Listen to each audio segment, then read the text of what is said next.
السلام علیکم ورحمۃ اللہ تعالیٰ وبرکاتہ ویورز، میں امید کرتا ہوں آپ سب خیریت سے ہوں گے۔ اگر آپ نے ہمارے ابوذر قرآن ٹیوٹر کے چینل پر ہیں تو ہمارے چینل کو سبسکرائب کر دیں اور بیل آئیکن کو آل پر کلک کر دیں کیونکہ ہر آنے والی نوٹیفیکیشن اب تک پہنچ سکے۔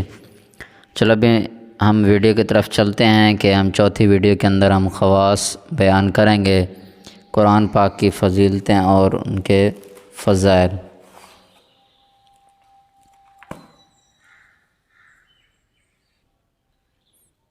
خواص سورۃ رعد نمبر 13۔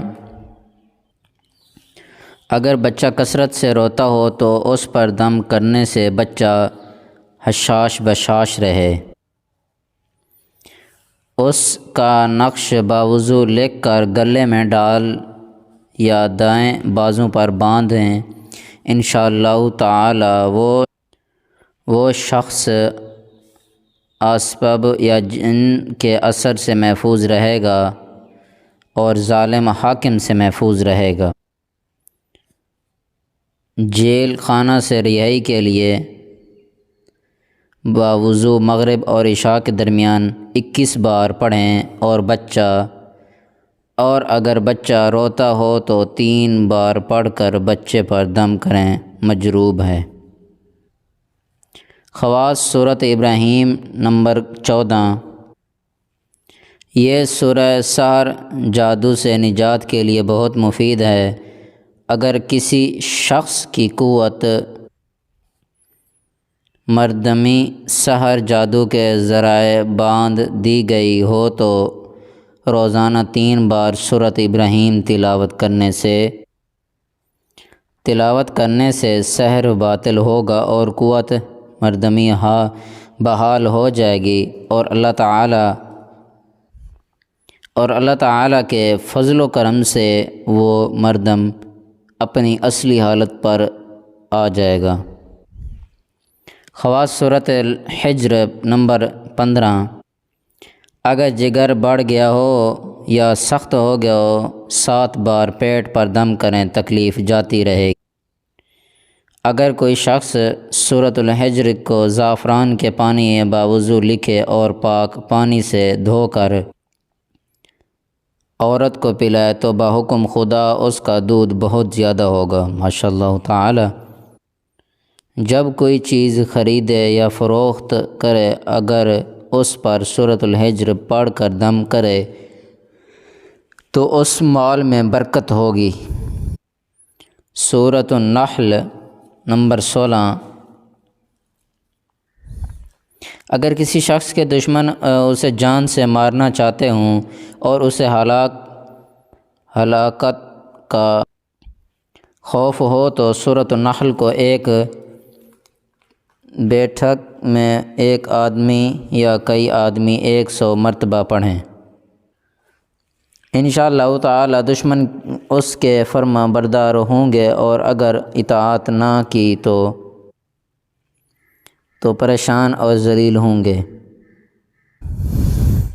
اگر کسی کے دشمن ایک جگہ جتا بن کر نقصان پہنچانا چاہتے ہوں تو سورۃ النحل کو 3 مرتبہ پڑھے، انشاءاللہ دشمن منتشر ہوں گے۔ سورۃ الاسراء بنی اسرائیل نمبر 17۔ سورۃ الاسراء بنی اسرائیل کا روزانہ باوضو 3 مرتبہ پڑھنا 2 جہاں کی ترقی، کامیابی، حصول مراتب و عزت اور سارے جہان کی مشکلات کے حل کرنے کے لیے نہایت مجروب اور مفید ہے۔ اگر کسی بچے کی زبان میں لکنت ہے اور وہ بات کرنے میں اٹکتا ہے یا بات کرتے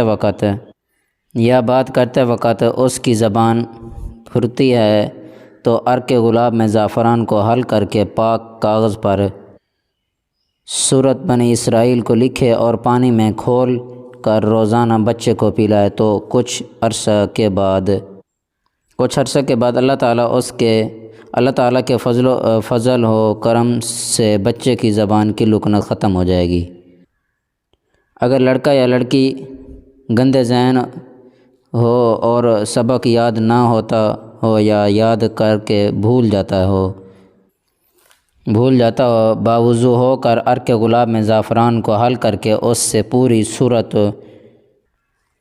بنی اسرائیل کو لکھ کے اور پانی میں کھول کر روزانہ بچے کو پلائے، انشاءاللہ تعالی اس کا ذہن کھل جائے گا اور حافظہ بحال ہو جائے گا۔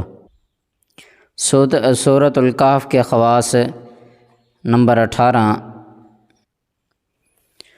سورۃ الکہف کا جمعہ کے دن پڑھنا زمین سے آسمان تک نور پیدا کرتا ہے اور 8 دن تک وہ نور برابر قائم رہتا ہے، پھر اس کے پڑھنے والے کو سارا نور قبر میں اور قبر کے بعد قیامت میں دیا جائے گا، اور اس سورت کو روزانہ تلاوت کرنا ایمان کی قوت کو زیادہ کرتا ہے اور نور ایمانی میں ترقی بخشتا ہے۔ اگر کسی شخص کو رات کے وقت جگانا منظور ہو اور کوئی جگانے والا نہ ہو اور خود بھی اٹھنے کی امید نہ ہو تو وہ شخص نماز عشاء کے بعد سورۃ الکہف پڑھ کر سو جائے، انشاءاللہ تعالی جس وقت اٹھنے کا ارادہ کرے گا اسی وقت آنکھ کھل جائے گی۔ مجروب ہے یہ عمل۔ جو شخص قرض میں گرفتار ہو اور قرض اتارنا مشکل ہو گیا ہو تو بعد نماز جمعہ سورۃ الکہف 7 بار پڑھنے اور اللہ تعالیٰ سے پوری توجہ و یکسوئی کے ساتھ دعا مانگا کرے، انشاءاللہ تعالیٰ اس کا قرض اتر جائے گا۔ اگر آپ لوگوں کو ہماری ویڈیو اچھی لگے تو ہماری ویڈیو کو لائک کریں، اور ہمارے ابوذر قرآن ٹیوٹر کے چینل پر ہیں تو ہمارے چینل کو ضرور سبسکرائب کریں اور بیل آئیکن کو آل پر کلک کر دیں کیونکہ آنے والی نوٹیفیکیشن آپ تک پہنچ سکے۔ چلو بھی ہم اگلی نیکسٹ ویڈیو میں ملتے ہیں۔ اللہ حافظ۔